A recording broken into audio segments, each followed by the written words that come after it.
Good morning students. Last time बेटा हमने आप लोगों को बताया था एटम न्यूक्लियर मॉलिक्यूल्स के बारे में।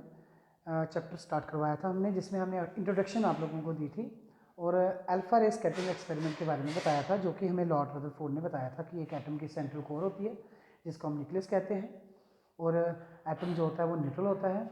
और कुछ चीज़ें प्रोटॉन न्यूट्रॉन के बारे में डिस्कशन की थी कि जो इसके कॉन्स्टिट्यूएंट्स क्या हैं, ठीक है। न्यूक्लियस के जो कॉन्स्टिट्यूएंट्स है किन किन पार्ट्स का ये बना हुआ है ना, इसके अंदर क्या क्या कंटेन होता है, पॉजिटिव चार्ज होता है। तो बाद में न्यूट्रॉन की डिस्कवरी हुई 1932 बाय जेम्स चैडविक। तो ये हमने डिस्कशन आप लोगों को करवाई थी। आज बेटा हम करवाने जा रहे हैं बड़ा ही इंपॉर्टेंट क्वेश्चन इसका, composition of nucleus. Composition of nucleus, आखिर न्यूक्लियस जो है वो कंपोज कैसे हुआ। तो बेटा सबसे पहली बात है शेप की बारी आती है सबसे पहले।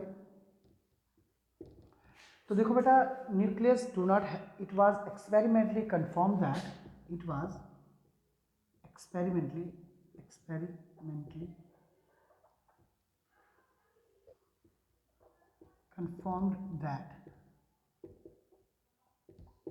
experimentally confirmed that क्या, nucleus do not have any defined boundary. nucleus do not have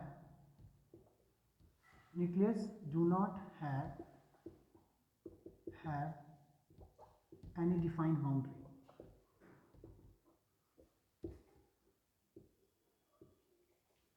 ठीक है, ये तो कंफर्मेशन है कि न्यूक्लियस की कोई डिफाइंड बाउंड्री नहीं होती है। It is tend to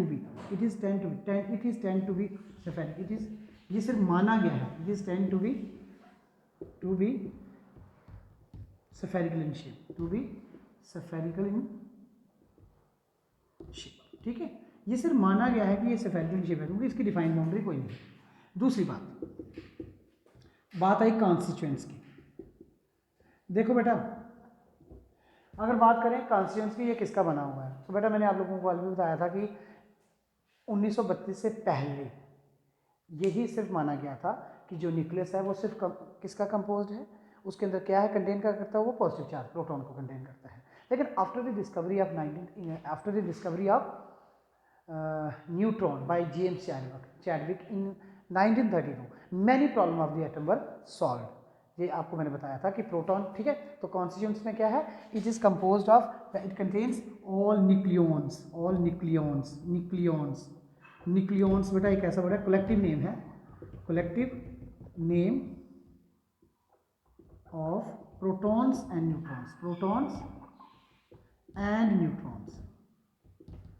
collective name है प्रोटॉन्स और न्यूट्रॉन्स का, उसको हम क्या कहते हैं कि जो कॉन्स्टिट्यूएंट, ये किसका बना हुआ है, न्यूक्लियस किसका बना हुआ है, प्रोटॉन्स और न्यूट्रॉन्स का। ये बात पहले बताई गई थी कि प्रोटॉन का बना हुआ है, लेकिन डिस्कवरी जब हुई 1932 में बाय जेम्स चैडविक, तो ये डिस्कशन बताई गई, जो बहुत सारी प्रॉब्लम्स थी एटम की वो सॉल्व हो चुकी थी 1932 के बाद। और ये बताया गया कि ये किसका बना हुआ है, ये जो न्यूक्लियस है ये किसका बना हुआ है, all nucleons present in it. तो न्यूक्लियॉन्स क्या होते हैं, कलेक्टिव नेम है प्रोटॉन्स और न्यूट्रॉन, ठीक है।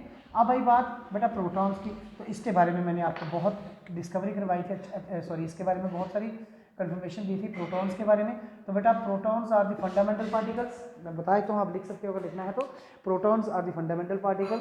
The concept of proton was discovered by Goldstein in the year 1886।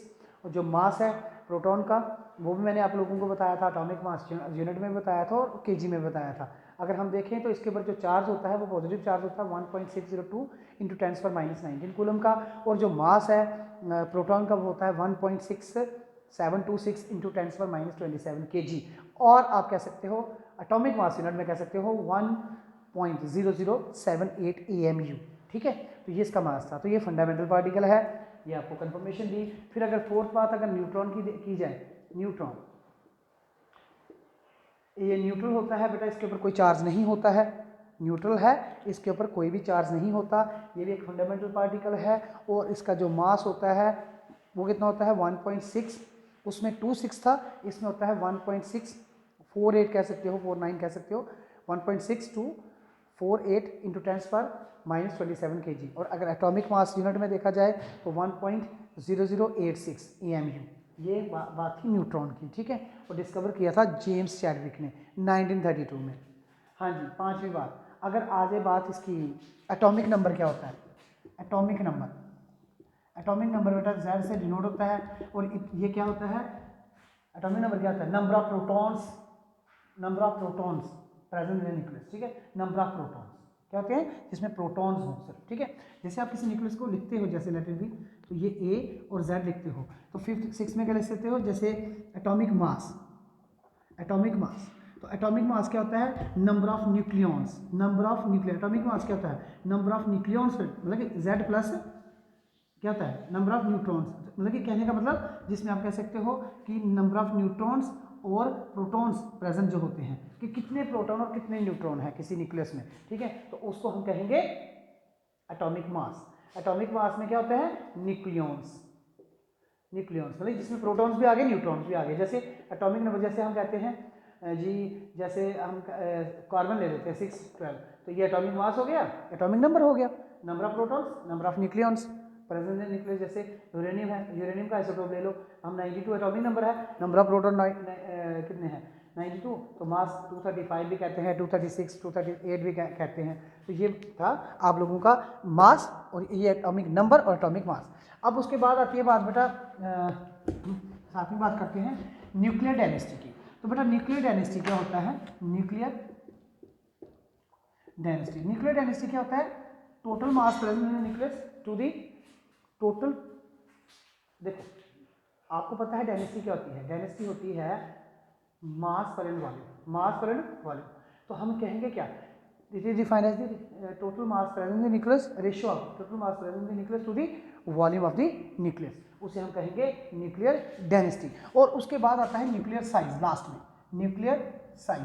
तो बेटा न्यूक्लियर साइज जो होता है वो क्या होता है, ये एक्सपेरिमेंटली कंफर्म किया गया, जो वॉल्यूम ऑफ न्यूक्लियस होता है वो वॉल्यूम ऑफ न्यूक्लियस आपको पता ही है 4/3 πr³ होता है, directly proportional to atomic mass होता है, तो ये तो कांस्टेंट है, तो यहाँ से r मिल जाएगा A⁴1/3, जिसको आप कहोगे r = r0 A⁴1/3, this is called radius of hydrogen nuclear, ठीक है, तो ये आएगा अप्रॉक्सीमेटली 1.5 फर्मी, ठीक है, ये इसकी वैल्यू होती है। और 1 फर्मी आपको पता ही है कितना होता है, 10⁻⁻15। आपको पता है न्यूक्लियस का जो एटम है, जो हमारा एटम है उसका, मैंने आपने न्यूक्लियस का बताया था, किसने बताया था, कंफर्मेशन आप लोगों को दी थी, कंफर्मेशन ये बताई थी कि जो साइज ऑफ न्यूक्लियस होता है वो कितना होता है 10⁻⁴ times the size of atom, ये बताया था। और अगर हमें ऐसे जर्नल में बताना है तो अप्रॉक्सीमेटली आप बता सकते हो 10⁻⁻15 मीटर, ठीक है, तो 10⁻⁻15 बहुत ही स्मॉल जो है वैल्यू है, तो इसलिए जो ये r0 क्या है, रेडियस ऑफ हाइड्रोजन न्यूक्लियस, और ये अप्रॉक्सीमेटली कितना होता है 1.5 फर्मी,